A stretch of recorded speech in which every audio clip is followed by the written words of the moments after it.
Hey, Christian caregiver. Welcome to Dementia Caregivers Support for Christians, the podcast where I teach Bible-believing Christians how to make dementia care easier today while helping you imagine a brighter tomorrow. Our episode today is a very special sneak peek into what it looks like to be a part of our coaching program, our group coaching program, where we support the family caregivers of people living with dementia in a unique and different way.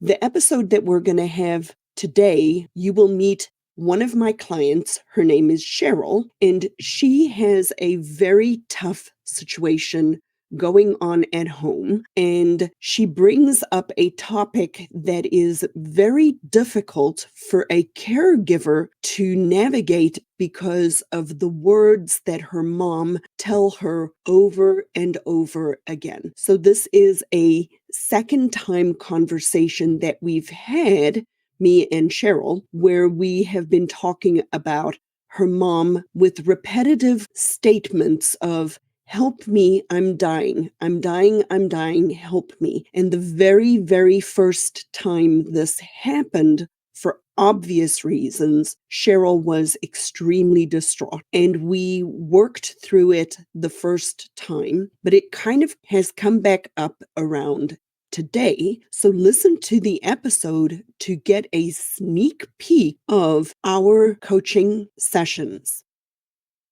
All right, sweet lady, tell me Okay. what's been going on with your mama, or with you and your mama. Well, first with my mom. My mom is doing okay. I've just been working since I got her back from respite care, healing some wounds from the respite care. And her demeanor has been okay.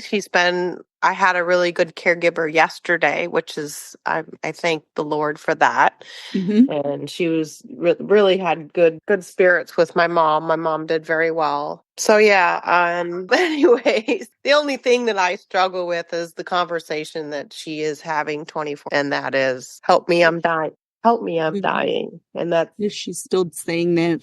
and it's not once in a while, it's all day long when she's awake. Now, I remember when you and I had this conversation before, we know it was very emotional for you. Yeah. Is it still that emotional? Are you able No, to? I accept it, and sometimes I just totally ignore it. Okay. But it just, internally, it just makes me feel sad. And something that happened really strange the other day was when I was working with her, just kind of getting her ready and getting her up. Is she likes to do all this with her eyes closed. She even sometimes sometimes 90% of the time, she eats breakfast and takes her medicine with her eyes closed. But the other day I had asked her, I go, "Mom, open up your eyes." And her eyes went like back and forth really quick. And I'm just like, what? It kind of freaked me out, concerned. I'm like, gosh, is she having a stroke or what? Why were her eyes doing that? They were just going, I'm just like, ah. But I did call hospice, and they did tell me that because of her stroke, that can occur. But it threw me for a loop because I had never seen her do that before with her eyes. And that could possibly be what they call nystagmus. Yeah. Just the eyes shaking back and forth. Yeah. Might be why she's keeping her eyes closed. Yeah. Right. Yeah. Yeah. She's mostly a lot of times has her eyes closed or interact, except for when I try to put programs on for her. I said, please, I go, "Mom, let's watch this together." And the programming in the evening, because she's an evening person, she's usually in bed till like 2:30 or so. In the evening, she is watching the programs with me. We watch America's Got Talent, and we watch Funniest Animals and Kids, and Dancing with the Stars. She loves that one because she used to love to really dance all the time. So, but hang on, I have to. One moment, Mama. I forgot. I gotta bring her down. She's done eating lunch, and I like to have her sit up a little bit after that because that's important. Help me, I'm dying. Mama, you're doing really good right now. You're doing okay. I'm just gonna give. Help me, I'm dying. I'm dying. I'm dying. I'm dying. Help me, I'm dying. Help me, I'm dying. Here's a pillow for you, Mama. Here, rest your head. There you go. Damn guys. So yeah, so that's the experience that I have. Hmm. So, do you remember a while back we talked about singing? Does singing help with Yes, that? yes. And that's what I do with her when I do have her up. I don't do a lot of that right now. She's like that because she was having breakfast and then now she's going to be resting for a little bit longer. Mm-hmm. So, yeah, I do. The singing helps when her Okay. music therapist comes. She was here this week, and unfortunately, my mom was very sleepy this week. And she did express a couple of words, and that was my way because they were singing Frank Sinatra. So. No, it's cute. But she did say it, she goes, she said it, but very softly. And she did Mm-hmm. interact a little bit. Usually she's bright-eyed, bushy-tailed and interacting, but Mm-hmm. lately she's been just sleeping a lot, Sure. And And that's very, very common. yeah. For sure.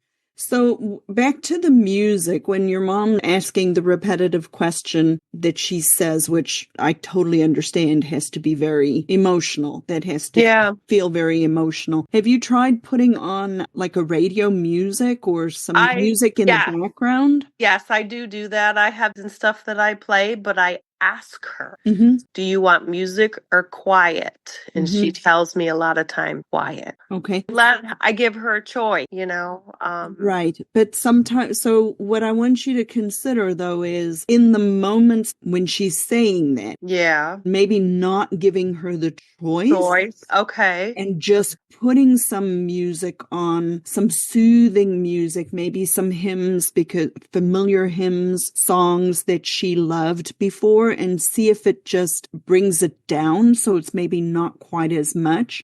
Since music seems to help. And then what I'd be paying attention to is, does the music make it worse? Oh, I got you. Yeah. Does the music make it better? If the music makes it worse, then obviously we want to try something else, but maybe we can even just try it as a temporary in-between intervention. So she starts with it, we put music on, maybe it quiets her down for a period of time. Then when it starts to ramp up again, then we switch it off and we kind of see whether it can help soothe her, because it seems to me that, she's obviously thinking about it a lot. Right. Which is why it keeps coming up in her head. The other couple of things that, kind of run through my head is that maybe the only way she can tell you she's in pain or she's uncomfortable or something is going on, that maybe if you just reposition her a little bit, we can cut it down a little, or some of those kinds of things come up in my head as we're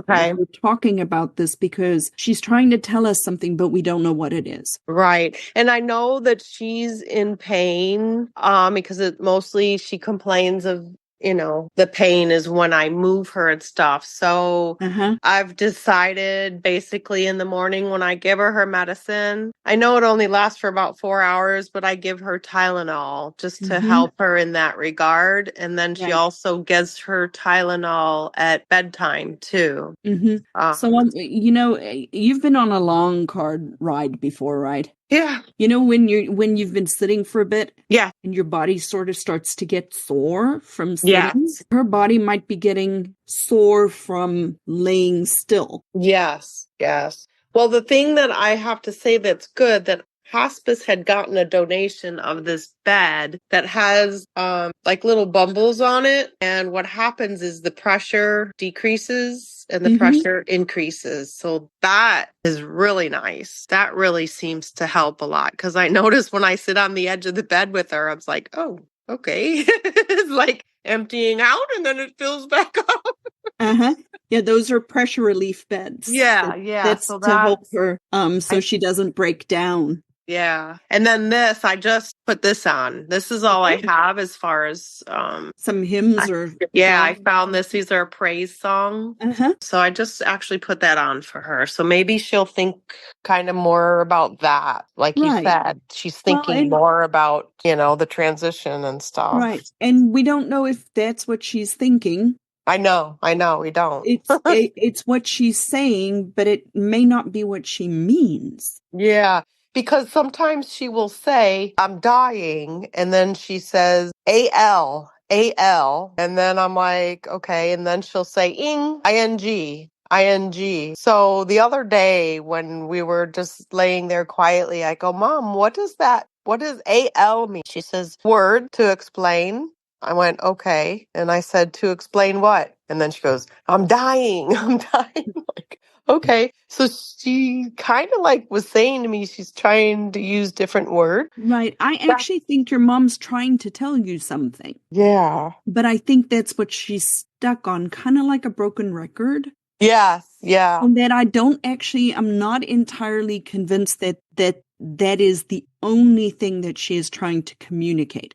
I That is know. maybe something that she's trying to communicate, but a couple of things that you can, I would say pain. Say Yes. she's uncomfortable maybe in the position she's in. Uh-huh. I would Okay. say just, try some gentle distraction with the music. Uh-huh. Just try, different strategies, and then just pay attention a little bit to maybe the frequency and intensity of what she's saying. So you kind of know what's the norm for that, right?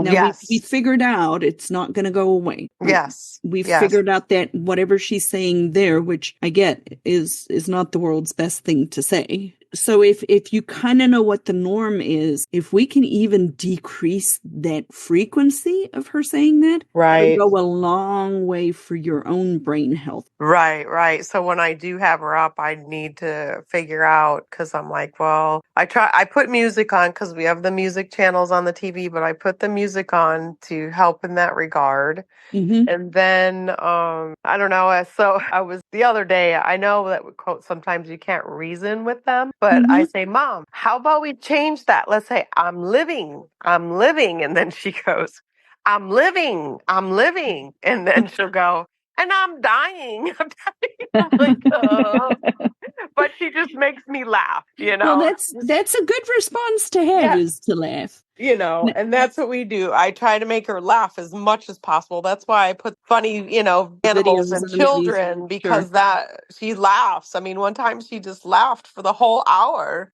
Well, there you go. And so, yeah, so that's what I'm working on, Okay. Well, we've got a strategy for that.